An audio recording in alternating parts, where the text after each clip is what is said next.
No Getsêmani Jesus parecia comigo. Disse-lhes então: a minha alma está profundamente triste, numa tristeza mortal. Fiquem aqui e vigiem comigo. Mateus 26 versículo 38.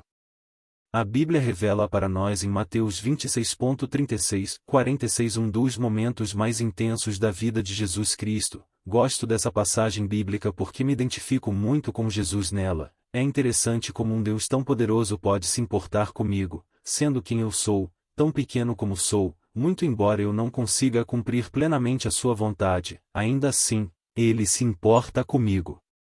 Nessa passagem ninguém pode dizer que Jesus é indiferente aos nossos sentimentos, nem mesmo falar que ele não sabe o que eu passo. Sabe sim, ele viveu até coisas piores do que eu. Jesus foi provado, sentiu a nossa dor, viveu momentos de batalhas intensas consigo mesmo, mas em tudo preferiu fazer a vontade do Pai. Nós também sofremos batalhas intensas para fazer a vontade de Deus. Será que estamos fazendo a vontade do Pai? No Getsêmani aconteceram algumas coisas interessantes. Jesus vai até o Monte das Oliveiras num lugar chamado Jardim do Getsêmani, que significa prensa de azeite. Nesse lugar com esse nome é o lugar onde Jesus seria prensado a fim de extrair o melhor azeite, o mais puro e inconfundível azeite. Jesus ia passar pelos momentos mais difíceis de toda a sua vida terrena. Ele sabia o que lhe esperava, sabia que ia sofrer e morrer o pior tipo de morte que o ser humano naquela época poderia sofrer, a morte de cruz. Jesus parecia comigo porque precisava de alguém. Jesus precisava de alguém. Na primeira parte ele chama os seus discípulos, deixando 8 dos seus discípulos em um lugar, pede somente para ficar por ali e aguardá-lo, destacando 3 dos seus discípulos, sendo eles, Pedro, Tiago e João, para vigiarem e orarem com ele. É interessante pois Jesus tinha esses 3 discípulos com ele e parece que eles eram os mais íntimos de Jesus. Percebemos que da mesma forma Jesus chamou eles para a ressurreição da filha de Jairo, também os chamou para o Monte da Transfiguração. Parece mesmo que Jesus tinha algo mais íntimo com esses 3. Jesus revela para eles que está profundamente triste, uma tristeza mortal e que precisava falar com o Pai. Então, pediu a eles: fiquem aqui e vigiem comigo. Afastando-se mais um pouco, foi orar ao Senhor.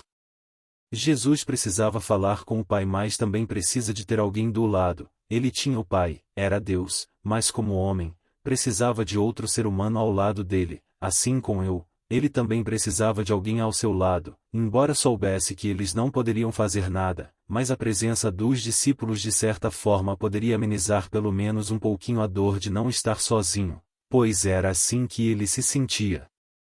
Jesus parecia comigo porque sofreu a fraqueza da carne. Porém, ele não cedeu, ele tinha um propósito maior do que tudo. Jesus tinha um propósito maior do que tudo, o propósito era salvar a humanidade. Por mais que fosse difícil, por mais que a dor lhe tomasse, ele não poderia se desviar do seu propósito. Segundo o relato de Lucas, Jesus suou gotas de sangue, tamanha era a sua agonia. Então, Jesus se colocou à disposição do Pai, provando que o sofrimento dele não era maior do que o amor que ele sentia por mim e por você.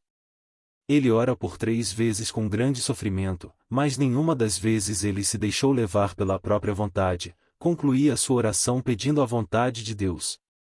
Jesus tinha um propósito maior, e nós? Sabe por que muitos de nós não fazemos a vontade de Deus? Porque o nosso propósito maior ainda não é Deus. Temos projetos, sonhos e muitas coisas para fazer, mas às vezes esquecemos do principal propósito, a vida eterna.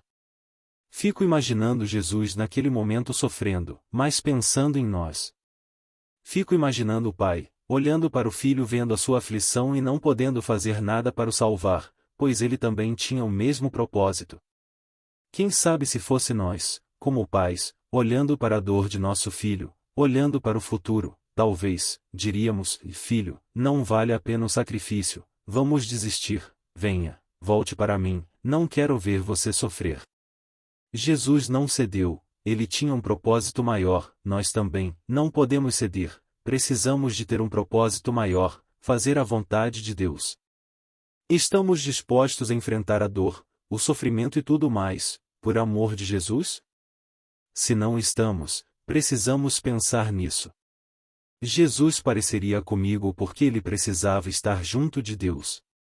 Jesus precisa de Deus, nós também precisamos. Ele ora por 3 vezes a mesma coisa, demonstrando que o sofrimento era grande, a luta era intensa. Como homem ele queria desistir, mas o Espírito dizia que era para fazer a vontade de Deus. Naquele instante, Deus também não poderia fazer nada, por isso, se calou. Quando o pai se cala, o sentimento do filho é de abandono, mas existia um propósito maior. Nessa batalha tão intensa ele venceu, porém, sofreu e muito. Jesus é o único Deus que conhece a dor do homem. Ele se fez carne, sentiu a nossa dor, de modo que não podemos dizer, ele não sabe o que eu estou sentindo. Ele sabe sim.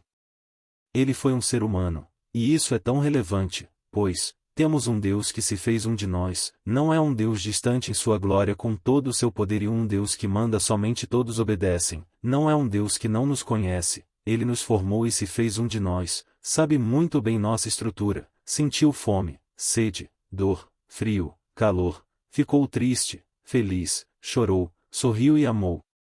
Não há desculpas para esse Deus. Ele não deixou nada, nenhuma brecha para dizermos que ele é indiferente a nós. Até mesmo sentir a necessidade de Deus ele sentiu. Tudo o que ele pede é que o amemos. Certa vez alguém pergunta a Jesus, qual o maior dos mandamentos? Ele responde, ame o Senhor, o seu Deus de todo o seu coração, de toda a sua alma e de todo o seu entendimento. Este é o primeiro e maior mandamento. E o segundo é semelhante a ele, ame o seu próximo como a si mesmo. Destes 2 mandamentos dependem toda a lei e os profetas. Mateus 22.36, 40. Quando colocamos em nosso coração amar a Deus com todo o nosso ser, mudamos a nossa forma de pensar, nossa forma de agir e nossa forma de tratar os outros, porque em nós passa a habitar o amor de Deus, o amor que transforma e liberta. Mais uma coisa cabe a nós, buscar a Deus, conhecê-lo, e isso se faz com oração e conhecimento da Bíblia, pois ela nos revela Deus. Precisamos de mais intimidade com Ele. Às vezes pensamos que as coisas que passamos nessa vida são provações e tribulações, ficamos doentes, passamos por crises financeiras e entramos em problemas difíceis de sair, porém, essas coisas não são tribulações ou provas do Evangelho. É claro que de certa forma crescemos até espiritualmente com elas, porém, são coisas normais que todo ser humano passa, e nós não somos diferentes. Passamos as mesmas coisas, mas sofrer pelo Evangelho é muito mais que isso. É negar as próprias vontades. Fazer a vontade de Deus, não é viver como eu quero e sim como Deus quer, é morrer para o mundo e viver para Cristo, é fazer morrer a nossa natureza humana a cada dia e se parecer mais com Cristo. No Getsemane me encontro com Deus, vejo um Deus que se importa comigo e tudo fez por mim, para me dar um futuro real e feliz, para me fazer triunfar. O Getsemane me mostra que a graça não foi barata, não é de qualquer jeito, não a liberdade que tanto se prega, ela nos libertou do pecado, não somos mais escravos do pecado, mas somos escravos de Cristo, só mudamos de dono, porém esse novo dono é alguém que quer o nosso bem, se sacrificou por nós. E agora, estamos dispostos a se sacrificar por ele? Até a próxima. Cláudio H.C. Duarte. Compartilhe essa mensagem, alguém pode estar precisando. Não se esqueça de curtir e se inscrever no canal para receber atualizações. Siga l.com.br